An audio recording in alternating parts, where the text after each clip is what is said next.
Hey there, it's Steve from SeriousKeto.com, and in this video, I want to talk about cheat days, their impact, and just my general thoughts on going out of ketosis. But before we start, if you're interested in keto cooking videos, product and ingredient reviews, and lessons learned from my experience on the ketogenic diet and with intermittent fasting, kind of like this video, click that subscribe button down there. And while you're at it, click the bell next to it so you're certain to not miss any of my videos.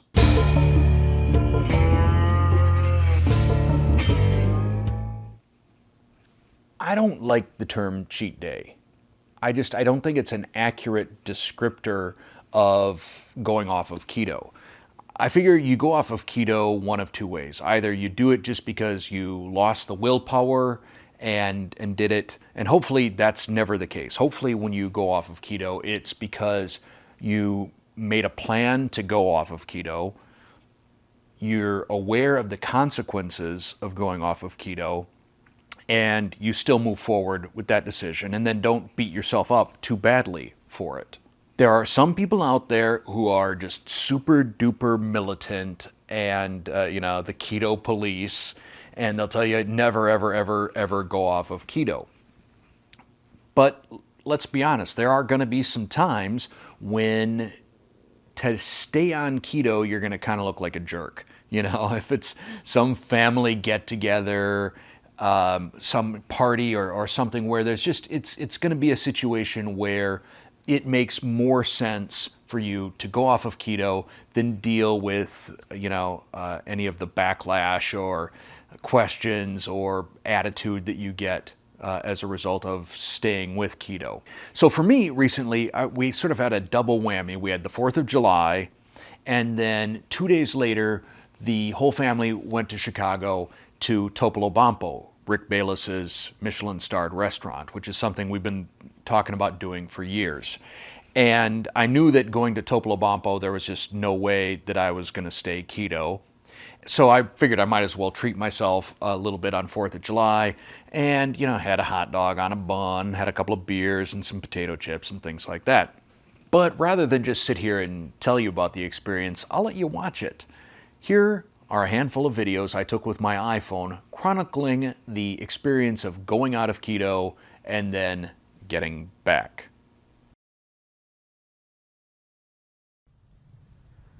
That was not a good night of sleep.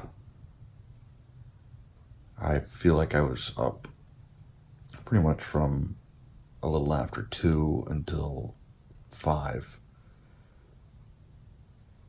I don't feel great, and I'm not looking forward to this weigh-in.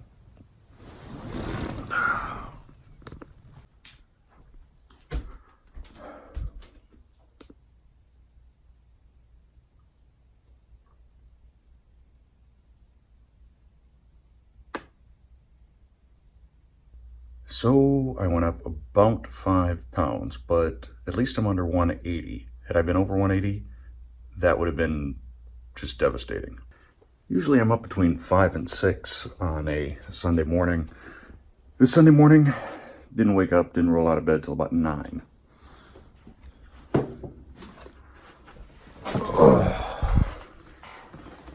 Let's see what the blood ketones look like this morning.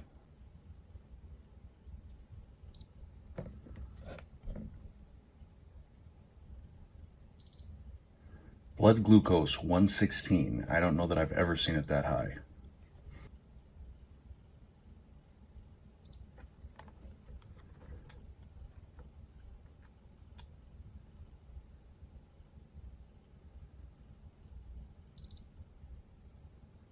And 0.3 for blood ketones, which is probably the lowest I have seen it since I started doing keto. I've knocked myself out of ketosis a couple of times, so I know the drill. And I'm not looking forward to today. I find that when I'm out of ketosis, I feel dim-witted. I have a hard time sometimes stringing together an intelligent sentence. I can't think of words oftentimes. I become very clumsy. And I wonder, is this what I used to feel like all the time? And I just didn't know because that was normal to me.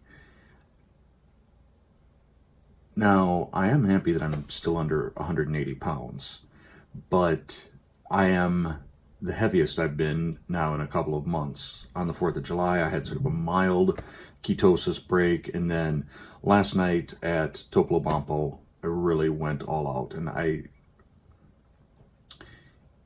it was made worse by the fact that on the drive home from Chicago, we stopped at an Oberweis ice cream parlor, and I had a peanut butter chocolate sundae. And oh my God, it's the feeling is kind of like a hangover, but it feels like rather than a hangover that you feel like in your head and in your stomach, I feel it in my soul.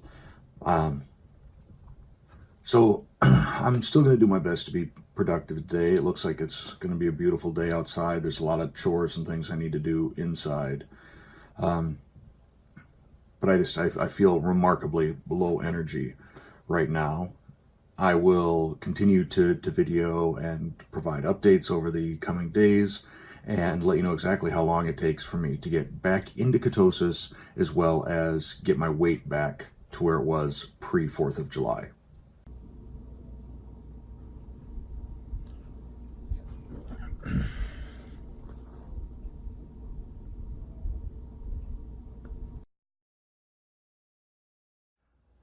So after my first full day of trying to get back into keto, I am down 3 pounds. Had a pretty good night of sleep last night.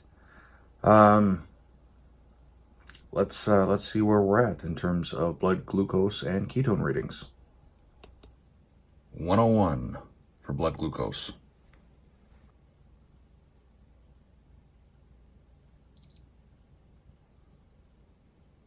0.3 for ketones, so still the same as yesterday. So it's about 8:30 on day 2, and I think I'm going into ketosis. It seems like I get this sort of smell almost. It's kind of weird, like I can smell my own snot when I start going into ketosis. But I guess we'll be able to validate that tomorrow morning when I take my blood ketones. But I'm feeling a lot better. I'm feeling a lot happier, more energized. Like I said, we'll validate tomorrow morning. So my blood ketones this morning were at zero point 0.6, so I've just cracked into nutritional ketosis. Still a little ways from optimal ketosis. I'm also down another 2.8 pounds, so another day like yesterday, and I could be back to my pre-4th of July weight. So this morning, my blood ketones were up to 0 0.8, so I am in nutritional ketosis. That's cool. My weight is just 0.3 of a pound away from my low weight before 4th of July. So hopefully tomorrow we should be in maybe optimal ketosis and have our weight back where we want it. Also went out and did some sprints this morning. They felt pretty good. They weren't quite where they were before my 4th of July keto busting binge. But again, I've got good feelings about tomorrow. So it is Friday morning, 6 days after blasting myself out of ketosis. My blood ketones are up to 1.2. My weight is 0.4 of a pound lighter than it was before I went off ketosis. Went out this morning, did some interval sprints. They were the best that I've ever had.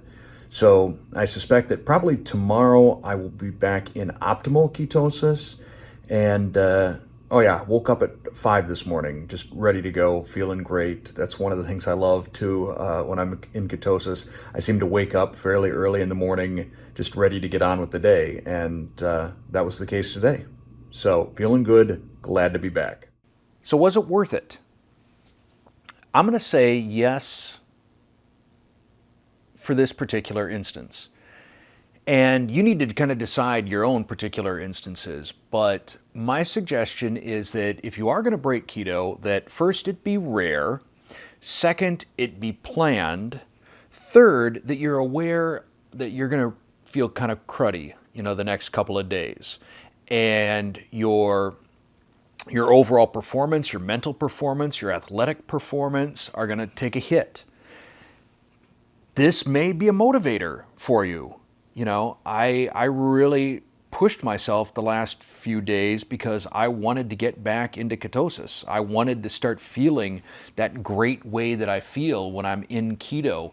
And, I was really ambitious about getting my weight back to where it was before I broke keto and then, moving on. I guess in summary, what I would say is if you do break keto, first, don't break by accident. Break it as part of a plan. Break it because you're a mature, informed adult and you know the consequences. It's sort of like, I guess I would compare it to drinking too much on New Year's Eve. You plan for it, you know it's coming, you know you're going to suffer because of it. You make a decision to do it anyway. And if that's a decision you want to make, then go for it. Don't beat yourself up, bounce right back. But be aware that there are consequences to going off of keto. And one of them is that it's just going to take you longer to get to your weight loss and health goals. So I hope you enjoyed this video and maybe learned something from my experiences.